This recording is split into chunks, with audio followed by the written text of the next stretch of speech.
Hey guys, how's it going? My name is Thomas Bresch. I'm the creator of a game called Pinstripe, also a game called Once Upon a Coma. Click those links in the description, y'all.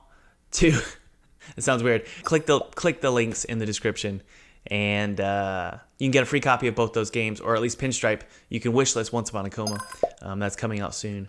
And you can support on Patreon, get a free copy. Okay, let's get started on this video. I'm really excited about this video because this is my 2020 predictions video. It's going to be a casual video where I just talk to you about what I think is going to happen in the game industry in 2020. 2019 was a weird year. It was a really weird year. We had things like Stadia come out, or at least they're moving forward with Stadia. VR is growing. Subscription models are becoming more of a reality. We had Apple Arcade come out. Epic Game Store, I think, came out in 2019 as well. It was a weird year. And just a huge explosion of great games. So 2020 is an interesting year. It's going to be a really interesting year. So here are 5 predictions from a layman like me. And I say layman because if you guys met me, you would know I'm a bit of a buffoon in a lot of ways. I don't know a lot, but I have been making games for 10 years, so I can sort of have my ear to the ground a little bit. But before we get started, guys, I want to thank Skillshare for sponsoring this video. Skillshare is an online learning community for creatives where millions come together to take the next step in their creative journey for 2020. Now, specifically, if you're curious about deepening your existing passion for game design, it's an incredible place. Whether it's audio design for your games, or 2D illustration, or animation, or Unity, or Unreal, coding, storytelling, marketing management, whatever it is you need to learn about game development, it's on Skillshare. Now, one of my favorite classes is by Rusty Smith, and it just covers Unity basics. Now, the coolest part about this ad read is, hey, what do you have to lose? Just get 2 free months of Skillshare Premium by clicking the link in the description. It's really that easy. And you really can't beat that, guys. Give it a shot, see what happens. Let's make 2020 the year where you become a game dev and release your very first game. Or if you've already done that, congratulations, but let's make it the year where you take game dev to the next level, all on Skillshare. Click the link in the description to get 2 free months of premium membership and explore your creativity. All right, so my first prediction is that VR is going to be given a huge, massive breath of life. In a way, it'll be resurrected, because I feel like, a lot of people thought it was not really going to happen, and it's not that great. But so is every technology, and I like to think about the first automobiles. I don't know where I read this, but basically automobiles were thought of as stupid when they first were invented. And this was mainly because the roads were not made to, support car wheels. They were made to support horses, right? So, and they were also dangerous. They still are dangerous. It's crazy that we actually accept that danger in our day-to-day life. But technology is slowly accepted, and once it's accepted, it becomes this huge explosion and everyone wants in. The same, I think, is true for VR. I think when I was convinced of this is when Half-Life Alyx was announced. And this is because Steam is taking their, I think, most valuable IP and putting it into something like VR.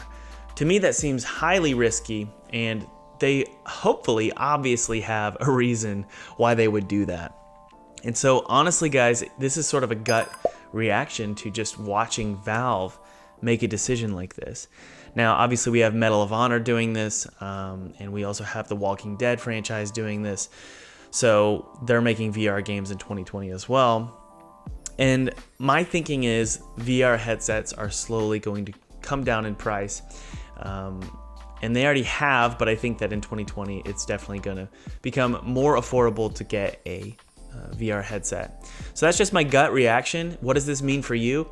It doesn't mean go ahead and make a VR game, but what it does mean is keep it in mind as you're creating your game. Think of ways that your game could at least support the VR audience. And I think this is especially important to think about because the companies that are investing in VR, they have huge sums of cash that they're willing to throw at game devs who make VR games, right? And I think that it's important to remember you don't need to think about game sales, and we'll talk about this in a second. You don't need to think about selling a VR game.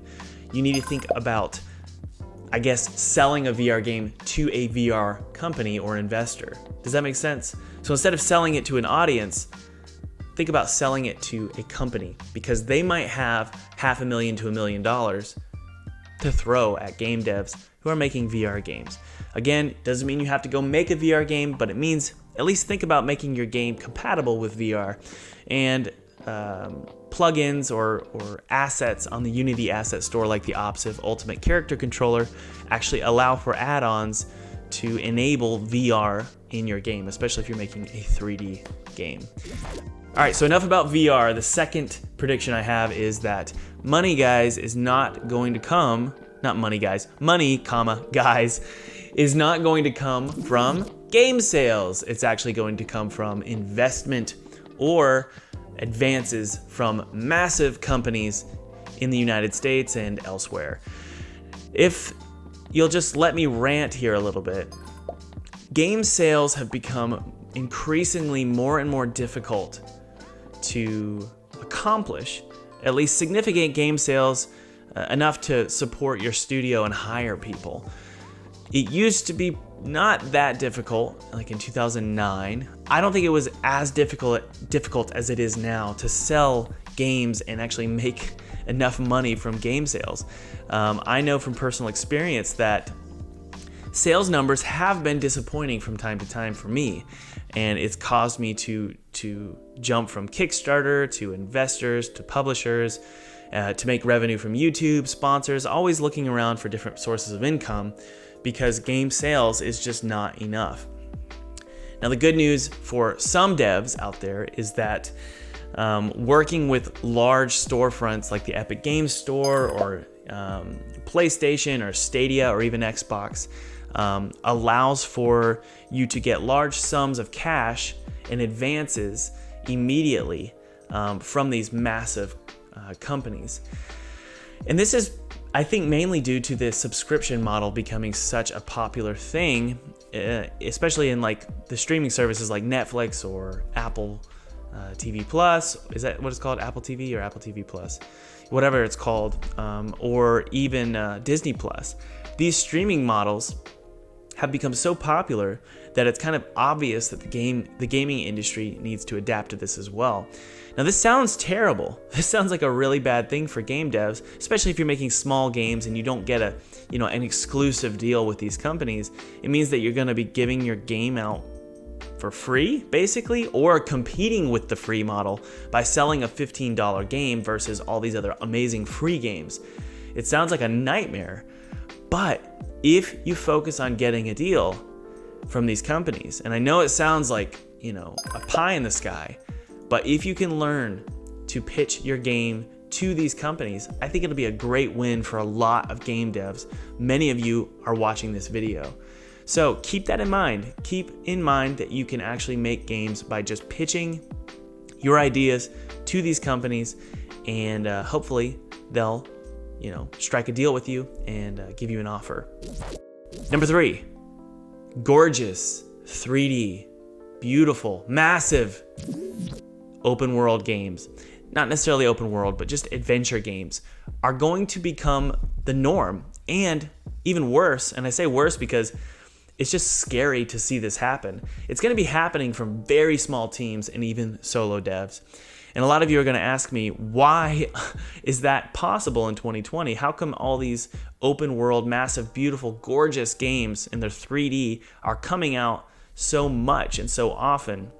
And I saw a lot of these games in 2019, but why is it happening in 2020? And I think it's because of the Unity Asset Store. The Unity Asset Store has plenty of not only just 3D models that you can buy for $10 and drag and drop into your game, but they have huge tool sets that you can create a game basically without needing to write any code at all. Actually, I'm only going to talk about one tool, and we talked about it earlier. It's Opsiv's Ultimate Character Controller, or if you're making a third-person game, just get the Opsiv third-person character controller. Now, it sounds like it's just a character controller, but it's actually, and this isn't sponsored, by the way, by them. It sounds like it's just a character controller, but it's actually an entire system for you to collect items, collect weapons, save data, inventory systems, UI systems, everything you need to create a third-person game. Something like Legend of Zelda even could be created using the tools available from Opsiv's character controller. So tools like this on the asset store make it incredibly easy to make games. I spent 3 months making a first-person shooter game this year, just testing out my 3D skills, and I coded pretty much everything from scratch, and kind of abandoned that, and then went and downloaded the Opsiv character controller, and I made a game that was way better in a week.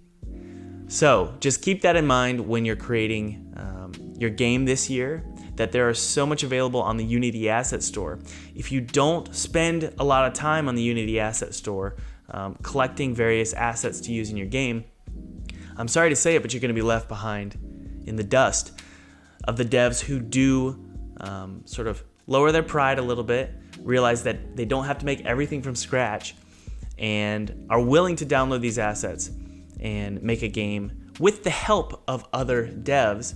And it's a weird thing because you're not hiring devs, you're not contracting out work, you're just buying assets for $10.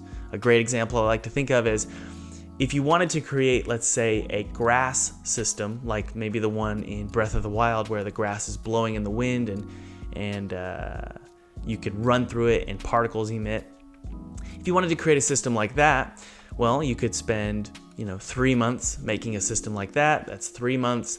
That's, let's say, a minimum salary of $4,000 a month. So that's $4,000 times 3. That's $12,000 to create a system like that. Or you could buy it for $15 on the Unity Asset Store, and that's an asset called GrassFlow.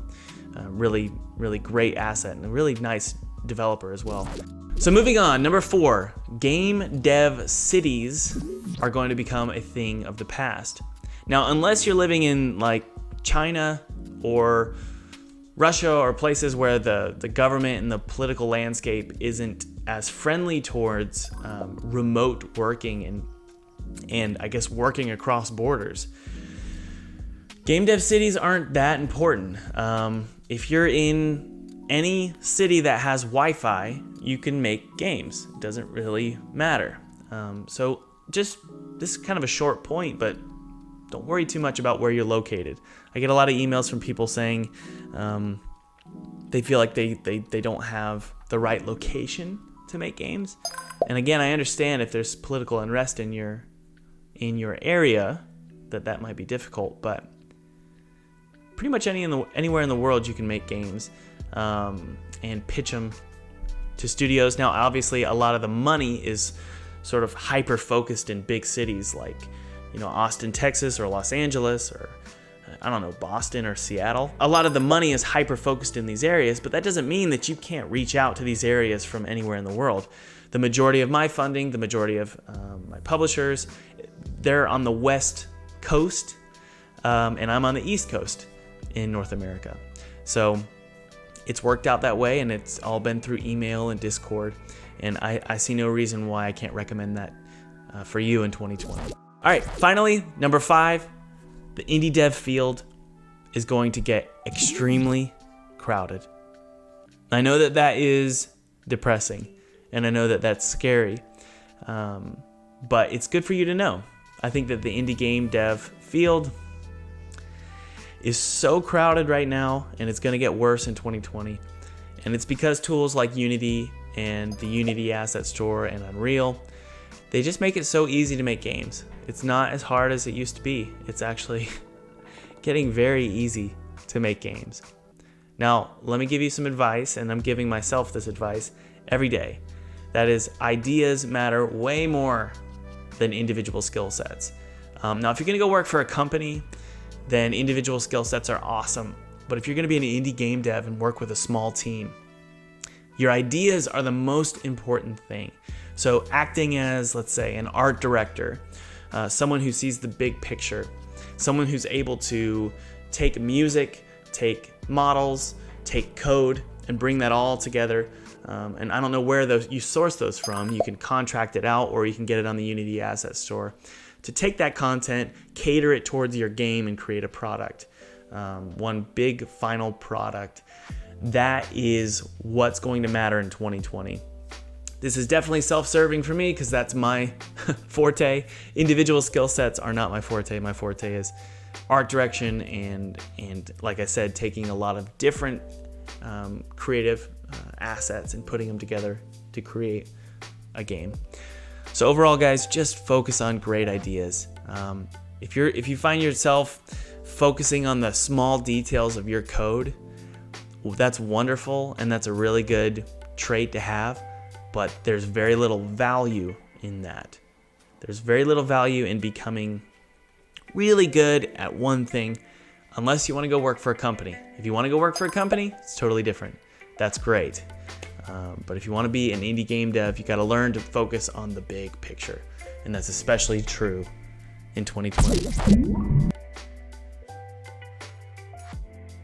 All right, those are my predictions for 2020. Hope you guys like this video. Please leave a comment. If you have any questions, let me know. I'll try and answer as best I can. Leave a like, subscribe, hit the notification bell, do all those cool things. And remember, you can support on Patreon. Thanks, guys. I'll talk to you later. Bye.